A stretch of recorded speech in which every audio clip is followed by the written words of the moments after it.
Students, आज हिंदी बारहवीं पाठ्य पुस्तिका से पाठ 12 जिसका नाम है मंगमा, इसको पढ़ेंगे।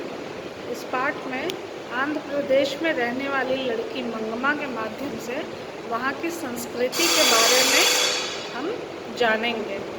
संस्कृति का अर्थ होता है वहाँ का रहन सहन, खान पान, वेशभूषा इत्यादि। इस पाठ को पढ़ूंगी और आप ध्यान से इस पाठ को सुनिए। भारत के दक्षिण पूर्व में एक तटीय राज्य है आंध्र प्रदेश। आंध्र प्रदेश के विजयवाड़ा के निकट एक छोटा सा कस्बा है कोंडापल्ली। इस कस्बे में मंगमा अपने परिवार के साथ रहती है। 8 वर्ष की मंगमा के परिवार में उसके माता पिता और छोटा भाई नीलावन है। मंगमा और नीलावन दोनों स्कूल जाते हैं। मंगमा के परिवार में तेलुगु भाषा बोली जाती है। वैसे उसके आसपास के कुछ लोग उर्दू और अंग्रेजी भाषा भी बोलते हैं। भारत के दक्षिण पूर्व में तटीय का अर्थ होता है समुद्र के किनारे। एक राज्य है आंध्र प्रदेश। आंध्र प्रदेश के विजयवाड़ा के पास एक छोटा सा गांव है, कस्बा जिसको गांव कहते हैं। उसका नाम है कोंडापल्ली। वहाँ पे 8 वर्ष की एक लड़की है जिसका नाम मंगमा है। वो अपने परिवार के साथ, अपने माता पिता और छोटे भाई के साथ वहाँ पे रहती है। और उनका जो भाषा है वहाँ का जो बोली बोलते हैं वो तेलुगु भाषा बोलते हैं। और वहाँ के जो कुछ लोग हैं वो उर्दू और अंग्रेजी भाषा का भी प्रयोग करते हैं। मंगमा का घर छोटा सा है। मंगमा की माँ रोज़ सुबह घर के दरवाजे के पास चावल के आटे से रंगोली बनाती हैं। उनकी रंगोली हर दिन नए प्रकार की होती है। गोटेदार साड़ी पहने, माथे पे हल्दी कुमकुम का टीका तथा बालों में गजरा लगाए माँ को रंगोली बनाते देखना मंगमा को बहुत अच्छा लगता है। वह स्वयं भी रंगोली बनाना सीख रही है। आप रंगोली जानते हैं ना, होली, दशहरा, दिवाली में आप भी अपने घर के बाहर रंगों से कुछ आकृति, डिज़ाइन बनाते होंगे, उसी को रंगोली कहते हैं। और रंगोली की तरह तरह की डिज़ाइनें होती हैं। और मंगमा की माँ जो है वो हर दिन अलग अलग प्रकार की रंगोली से अपने घर के सामने को सजाती है। और वो गोटेदार साड़ी पहनती हैं और माथे पे हल्दी कुमकुम का टीका लगाती हैं। जैसे यहाँ पे बिंदी लगाते हैं उत्तर प्रदेश में, वहाँ पे आंध्र प्रदेश में हल्दी और कुमकुम का टीका माथे पे सभी स्त्रियाँ जो होती हैं वो लगाती हैं। और वहाँ का गजरा बहुत प्रसिद्ध है वहाँ का। बालों को वहाँ की स्त्रियाँ जो होती हैं बेला या चमेली के गजरे से अपने बालों को सुशोभित करती हैं, गजरे को बालों में सजाती हैं। और मंगमा को ये सब देखना बहुत अच्छा लगता है और वो भी रंगोली बनाना सीख रही है अपनी माँ को देख के। जो अच्छी चीज़ें होती हैं वह हमें अपने घर के बड़ों से सीखना चाहिए। मंगमा की माँ घर के काम में बहुत निपुण है। वे घर को बहुत अधिक साफ सुथरा रखती हैं। घर की हर वस्तु बड़े तरीके से अपने स्थान पर रखी रहती है। घर के काम में मंगमा भी अपनी माँ का हाथ बटाती हैं। काम करते समय माँ कुछ न कुछ गुनगुनाती रहती है। उन्हें संगीत बड़ा प्रिय है। मंगमा माँ से संगीत सीखती है। वह कुचिपुड़ी नृत्य भी सीख रही है। मंगमा की माँ जो है वो अपने घर के कामों में बहुत अच्छी तरीके से करती हैं अपने घर के कामों को और बहुत अभ्यस्त हैं। वे घर को खूब साफ़ सुथरा सजा के रखती हैं। हर चीज़ जगह पे रखती हैं ताकि समय नष्ट ना हो। हर चीज़ जगह पे सुव्यवस्थित रूप से होनी चाहिए घरों में। वैसे ही उसकी माँ घर को रखती है।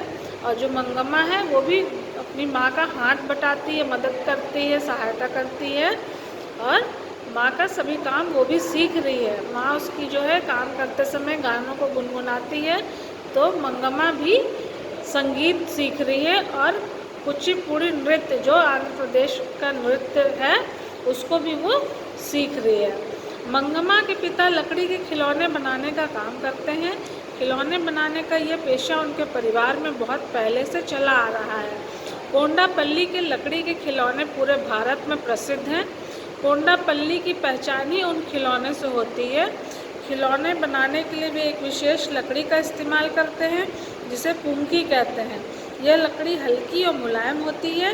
वे ये लकड़ी आसपास के जंगलों से लाते हैं। मंगमा के जो पिता हैं वो खिलौना बनाने का काम करते हैं। वहाँ पे एक लकड़ी पाई जाती है जिसका नाम है पुंकी, जो बहुत मुलायम होती है। उसको तरह तरह का आकार देकर उसको खिलौने का रूप देते हैं, और वो लकड़ी जो है वो आसपास के जंगलों से ही लेके आते हैं, पुंकी लकड़ी। मंगम्मा के पिता खिलौने बनाने में बहुत कुशल हैं। उनके बनाए खिलौनों की बारीकी देखते बनती है।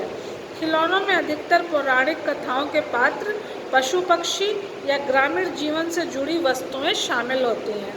मंगम्मा की माँ इन खिलौने में सुंदर रंग भरती है। नीलावन भी अपने पिता से ये कला सीख रहा है। मंगम्मा के जो पापा हैं वो बहुत एक्सपर्ट हैं खिलौनों को बनाने में, बहुत कुशल कारीगर है। बहुत सुंदर तरीके से खिलौनों को बनाते हैं, बहुत बारीकी से उसमें काम करते हैं, उसको आकार देते हैं तरह तरह के पशु पक्षियों का और पौराणिक कथाओं के पात्रों का। जैसे महाभारत रामायण में राम सीता ये सब पात्र हैं, उन पात्रों को शेप आकार देते हैं और खिलौनों को बनाते हैं। त्योहारों पर मंगम्मा के पिता अपने खिलौने लेकर हैदराबाद भी जाते हैं। मंगम्मा भी कभी कभी उनके साथ जाती है। वहाँ उनके खिलौने हाथों हाथ बिक जाते हैं। उनकी गुड़िया खिलौनों के बाज़ार में बहुत मांग है। मंगम्मा ने पिताजी के साथ हैदराबाद में चार मीनार, संग्रहालय और बिरला मंदिर देखा है। वह तिरुमला पहाड़ी पर स्थित तिरुपति मंदिर भी गई है। ये मंदिर भारतीय वास्तुकला का सुंदर नमूना है। मंगम्मा बड़े चाव से ये बातें अपनी सहेलियों को बताती है। जो मंगम्मा का भाई है छोटा, वो भी अपने पिता के साथ खिलौने बनाता है, सीख रहा है। और जब त्यौहार आता है तो इन लोग रंग बिरंगे खिलौने, जो कि उसकी माँ रंग भरती है खिलौनों में, सजाती है रंगों से, उन खिलौनों को लेकर ये लोग हैदराबाद जाते हैं। वहाँ पे इनके खिलौने बिकते हैं और इनके जो गुड़िया होती है खिलौने में, उसकी वहाँ पे बहुत मांग है, बहुत बिकती है, वहाँ पे उसकी बिक्री ज़्यादा है। मंगम्मा हैदराबाद जब अपने पिता के साथ जाती है तो वो वहाँ पे घूमती भी है। वहाँ का चार मीनार, संग्रहालय और बिरला मंदिर जो प्रसिद्ध स्थल है, वह सब उसके पिताजी उसको वहाँ पे घुमाते हैं। उसको तिरुमला पहाड़ी पर तिरुपति मंदिर भी लेके गए, जो उसने वहाँ पे देखा, आके अपनी सहेलियों को सब बताती है। मंगम्मा के परिवार का मुख्य भोजन चावल है। भोजन काफ़ी चटपटा बनता है। तरकारी में मिर्च और तेल खूब डाला जाता है। इमली भी डाली जाती है। उनके भोजन में दाल, चटनी और दही अवश्य रहते हैं। मंगम्मा और नीलावन को अचार बहुत पसंद है। मंगम्मा की माँ हर साल ढेर सारा अचार बनाती है। उनका बनाया अचार बहुत स्वादिष्ट होता है। मंगम्मा के परिवार का आंध्र प्रदेश में मुख्य तौर पे चावल बहुत खाते हैं, क्योंकि वहाँ चावल की खेती होती है। और जो खाना होता है वहाँ का बहुत चटपटा बनाया जाता है। उसमें मिर्च, मसाला, तेल, इमली सब कुछ डाल के बहुत चटपटा खाना खाते हैं वो लोग। और उनके भोजन में दाल, चटनी और दही ज़रूर रहता है। दाल, चटनी, दही, चावल ये सब रोज़ का खाना है उनका। और नीलावन जो है मंगम्मा का छोटा भाई, उसको और मंगम्मा को अचार बहुत पसंद है। उनकी माँ बहुत स्वादिष्ट, बहुत टेस्टी अचार बनाती हैं। आपकी मम्मी लोग भी बनाती होंगी, आप भी खाते होंगे। वहाँ का अचार भी प्रसिद्ध है। कोंडापल्ली में उगादी और संक्रांति के पर्व बड़ी धूमधाम से मनाए जाते हैं। इसके अलावा नवरात्रि, दशहरा और दीपावली के त्यौहार भी बड़े उत्साह से मनाए जाते हैं। कोंडापल्ली में उगादी एक त्यौहार होता है उनका, और संक्रांति जो कि यहाँ भी मनाया जाता है। और इसके अलावा नवरात्रि, दशहरा, दीपावली जो उत्तर प्रदेश में भी मनाते हैं, ये सब त्यौहार वहाँ पे भी मनाए जाते हैं बहुत उत्साह के साथ, खुशी के साथ। आंध्र प्रदेश में उगादी त्यौहार से नया वर्ष आरंभ होता है। जैसे हमारा जनवरी से नया वर्ष आरंभ होता है, उनका उगादी त्यौहार से नया वर्ष आरंभ होता है। संक्रांति का त्यौहार 3 दिन तक मनाया जाता है। इस अवसर पर कस्बे में एक निश्चित स्थान पर आग जलाई जाती है। मंगम्मा अपनी सखियों के साथ आग के चारों तरफ घूम घूम कर नाचती गाती है। मंगम्मा को इन त्योहारों की बड़ी उत्सुकता से प्रतीक्षा रहती है। रेशमी लंगा वोनी पहने, बालों में गजरा सजाए, वह अपने घर को खूब सजाती है। घर में चहल पहल रहती है। विशेष प्रकार के व्यंजन बनाते हैं। गोटेदार लुंगी और कमीज पहने तथा कंधे पर वस्त्र डाले मंगम्मा के पिता अतिथियों का स्वागत करते हैं। मंगम्मा कोंडापल्ली में बहुत खुश है।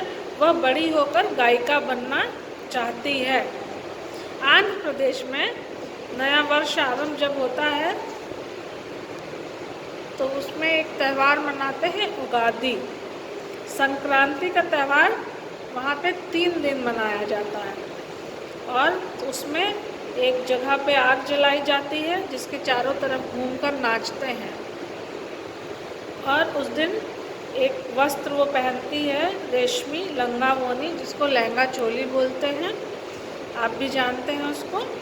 और बालों में गजरा सजा के घरों को खूब सजाया जाता है। घरों में लोग आना जाना करते हैं, चहल पहल रहती है, सब एक दूसरे को बधाई देने एक दूसरे के घर जाते हैं। विशेष प्रकार के मिठाइयाँ बनाई जाती हैं उस अवसर पे।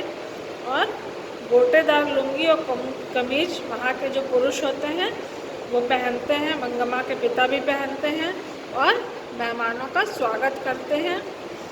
मंगम्मा कोंडापल्ली में बहुत खुश रहती है, उसकी वो जगह है, उसका जन्म स्थान है और वो बड़ी होकर गायिका बनना चाहती है।